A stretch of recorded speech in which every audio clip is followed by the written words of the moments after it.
آیا میتونم با بودجه فقط $1000 یک کیف شانل بخرم؟ مطمئناً. ما اینجا در واقع 50,000 کیسه داریم. ما همه چیز از $200 تا صدها هزار دلار داریم و همه اونها 100% کیفای لوکس اصل هستن.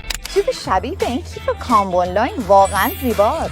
بنابراین امسال شانل قصد دارد مجموعه کامبون رو دوباره منتشر کند و انتظار می رود قیمت ها بسیار بالا باشند، در حالی که قطعات قدیمی ارزش خرید بسیار خوبی دارند. یکی توتال. این یکی از نایلون ساخته شده، پس خیلی سبکه اما ظرفیت فوق‌العاده‌ای هم دارد. علاوه بر این کیف سبک باگت با دستای بلند امسال واقعا مد شده است. اینجا یک کیف توت دیگر داریم. انگار لپتاپ توش جا میشه. لطیف و زیباست و به این لباس میاد. برای کیف پول هم کلی مدل هست. اینو امتحان کن.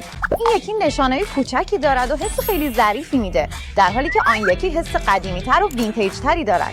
اگه این مدل کیفو دوست داری میتونی بهش زنجیر وصل کنی و مثل این دوشی استفادهش کنی.